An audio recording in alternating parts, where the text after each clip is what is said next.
لكل الناس اللي بتلعب فانتزي نركز بالله عليكم نصايح الجولة 33. لكل الناس اللي بتلعب فانتزي نركز بالله عليكم. قال لك جنب جنون الكوري يا عم اقعد بقى. انا هصعد ازاي الكاس؟ يعني انا هصعد حسن سير وسلوك ونشتري مانيو صلاح هيتقلق فيرمينيو. ازيكم يا رجاله عاملين ايه؟ والله العظيم وحشني جدا واسف على الهرس اللي حصل الفتره اللي فاتت في دربكه. انا ما اعرفش ايه اللي بيحصل لي في النص التاني في الدوري ده، ما تفهمش فيه ايه. فهنرجع باذن الله وهنستمر باذن الله، وفي شويه حلويات كده هقدمها لكم باذن الله هتتبسط قوي معانا. لايك وشير وسبسكرايب لو انت مش مشترك في القناه، ودلعني بقى بلايك وقول لي الحمد لله على السلامه يا بود. دلعني كده وقول لي فين كابتن حمدي شنكر، هيرجع لنا امتى؟ الكومنتات الحلوه الرايقه فين؟ فظبطنا في الكومنتات كده، عايز اشوفكم عشان وحشني بجد. خلونا نبدا في الجوله ونشوف ايه اللي حصل ونشوف ايه اللي هنقدر نختاره. وانت عارف اختياراتي الحمد لله في النصايح، والناس القديمه فاهمه، الناس القديمه عارفه اختياراتي في التشكيل بتبقى عامله ازاي، واللي هقوله انت عارف. وخليني اقول لك برضو ان في مفاجأة وحاجة كبيرة حصلت لنا الصراحة، هقولها لك في نص الفيديو باذن الله. حاول تكمل الفيديو ده للاخر. افشخ تشكيل للجولة 33، وانا شايف في حراسة المرمى كابتن كيلر بتاع ليفربول. ليه بقى؟ لان اليسون ما بيلعبش ومش عارف هيرجع امتى الصراحة. هل هو هيرجع من الجولة دي؟ بنسبة كبيرة لا، ممكن يرجع من الجولة اللي بعدها. فانا مش عارف الصراحه. فهو ماشي كويس وبيخطف كلين شيت وسعره قليل قوي، وهيقابلوا كريستال بالاس والماتش على ارضهم.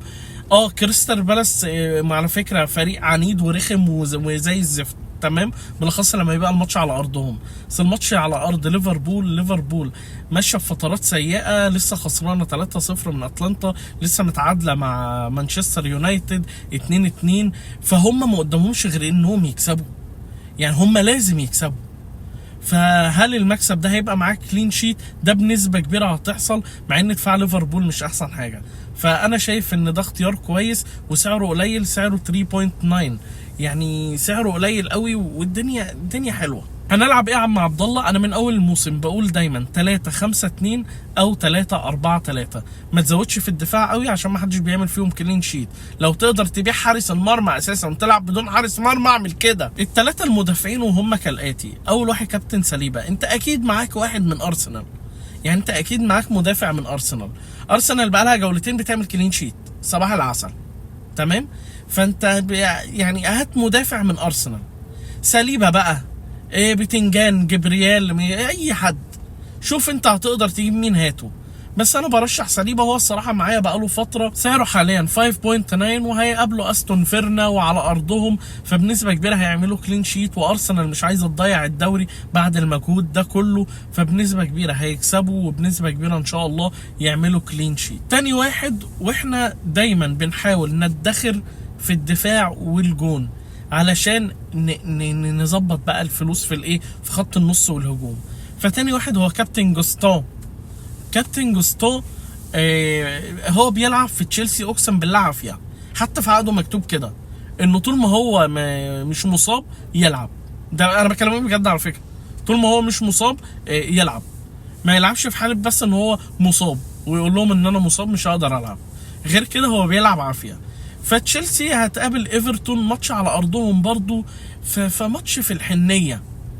كابتن بيكفورد ان شاء الله يعني يخش فيه 30-40 هدف كالعاده يعني، وما يعملش اي كلين شيت ولا اي حاجه، والماتش يخلص ان شاء الله مثلا ايه ب 3-0، بالمر يجيب هاتريك كده وبتاع، والدنيا تبقى حلوه ان شاء الله. انا عايز تشيلسي تفوق معانا شويه. تشيلسي تفوق، انتوا دخلتوا في غيبوبه السنه دي، انتوا مانشستر يونايتد. فانا شايف كابتن جوستو هيلعب اساسي والدنيا كويسه، وسعره برضو قليل 4.3. مين التالت؟ وشوقتنا يا استاذ محمد، وهقول على المفاجاه الكبرى، لحاف فايبر هديه. التالت هو لاعب من توتنهام، هو كابتن روميرو.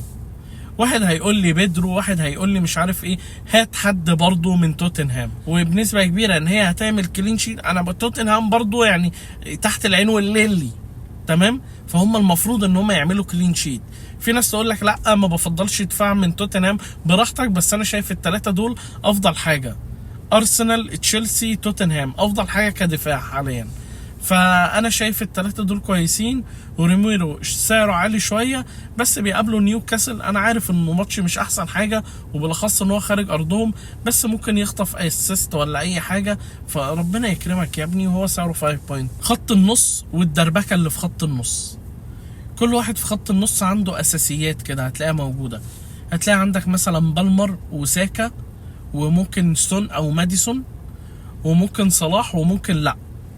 فخلينا نتكلم ساكا تقريبا عند ناس، اغلبيه الناس. فساكا برضو من الناس اللي انت المفروض كنت جايبها من اول الموسم اصلا، فكمل معاه. ساكا كويس جدا، والجوهره السمراء التي لمعت في سماء ارسنال.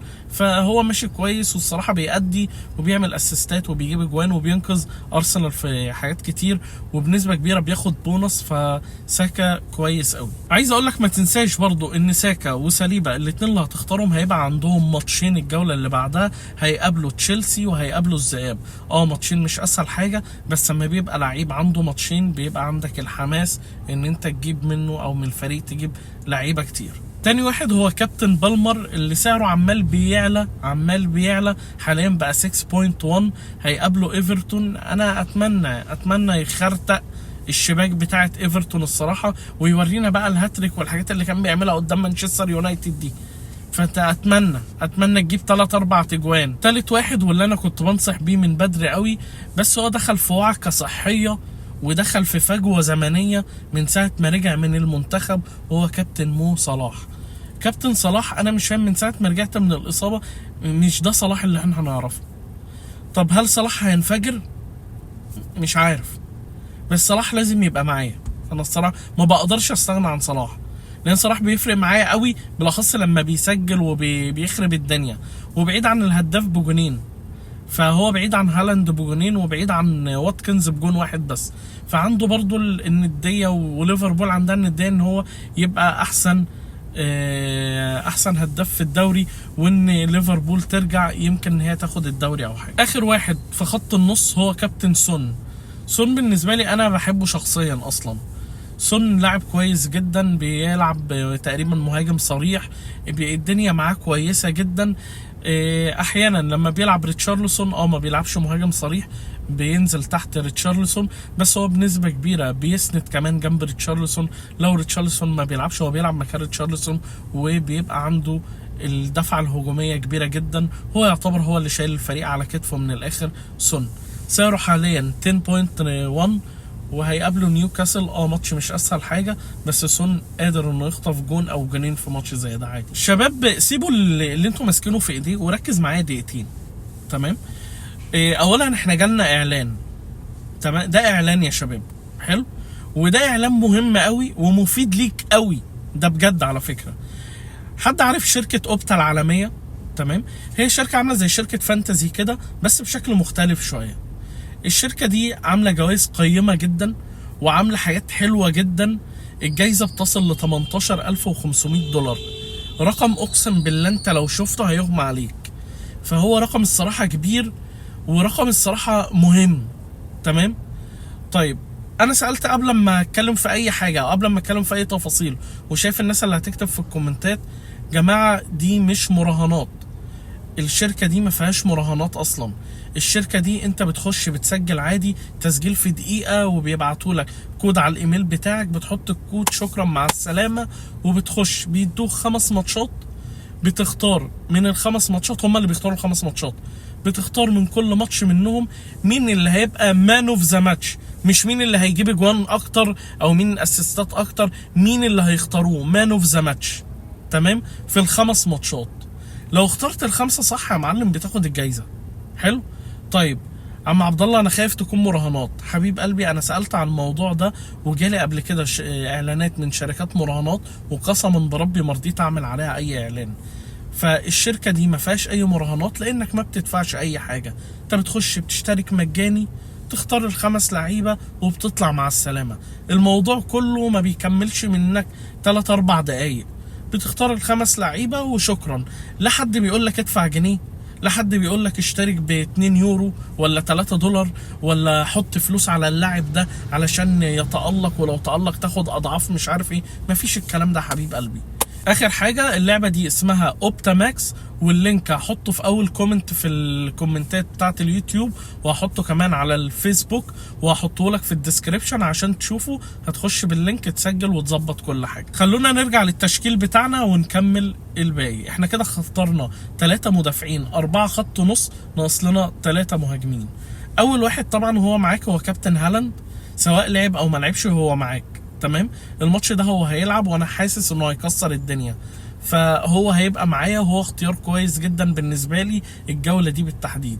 ليه بتكلم عن هالاند؟ لانه فودن مش موجود، فودن مش هيلعب الجوله دي لانه اصلا طالع مصاب من الماتش بتاع ريال مدريد تقريبا، فبنسبه كبيره هيريحوا، مش هيلعبوا ماتش زي ده. وبيقابلوا لوتن تاون والماتش مش صعب قوي وعلى ارضهم.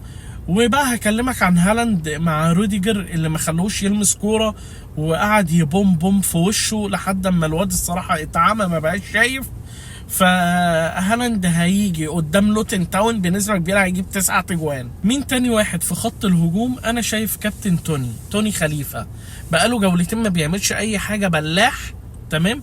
بس انا شايف ماتشهم هيقابلوا شيفيلد، يعني ماتش سهل يا نجم وعلى ارضكم. يعني انت بقالك جولتين ما عملتش اي حاجه، فانا مستبشر خير في الجوله دي ان انت تعمل حاجه الصراحه. سعره برضو عمال بيزيد بقى 8.1 دلوقتي، والدنيا معاه مش احسن حاجه، بس انا متفائل خير، بالاخص ان ماتشاته برضو اللي بعد كده كويسه، هيقابلوا لوتون وبعد كده ايفرتون، فهو اوبشن كويس ان انت تجيبه وتخليه معاك. اخر واحد هو كابتن سولانكي انا بحبه اصلا لانه هو لاعب كويس، بالاضافه لما عرفت انه هيقابل مانشستر يونايتد، فانا عارف سولانكي كويس وهيسجل قدام مانشستر يونايتد، وهتشوف انا عارف فريقي، فسولانكي هيسجل قدام مانشستر يونايتد وهتشوف، وخد مني الجمله دي. تمام. فهيتألق جامد وسولانكي من اللعيبه الصراحه الكويسه برضو، واللي عندهم دبل الجوله اللي بعدها هيقابل الذئاب وبعد كده استون فيلا، اوبشن الصراحه كويس جدا برضو ان هو يبقى معاك. اختيارات الكابتنه المضمونه واختيارات الكابتنه الريسك. اختيارات الكابتنه المضمونه هم هيبقوا 2، هالاند وبالمر. الاتنين ماتشاتهم سهله، واحد بيقابل لوتون والتاني بيقابل ايفرتون، والاتنين على ارضهم، فبنسبه كبيره هيتألقوا. برشح مين لو واحد بس؟ هو هالاند. الكابتنه الريسك فهو هيبقى اول واحد صلاح، لانه بيقابل كريستال بالاس، فريق رخم شويه، بس انا حاسس بنسبه كبيره ان هو هيسجل علشان يحاول يجاري موضوع الهدافين والكلام ده. تاني واحد انا بختار برضو سولانكي، لانه هيقابل اليونايتد، فبنسبه كبيره انه هيسجل، وهو ده الريسك يعني. وبكده رجاله اكون انتهيت من الحلقه دي، ويا رب يكون الفيديو عجبكم، ولو عجبك الفيديو لايك وشير وسبسكرايب، وخلينا نوصل لاكبر عدد ممكن. وملخص خوازيق الجوله هيرجع، وملخصات مانشستر يونايتد هترجع، وباذن الله نرجع تاني احسن من الاول باذن الله. وشكرا ليكم يا رجاله، وشكرا على دعمكم المستمر. سلام.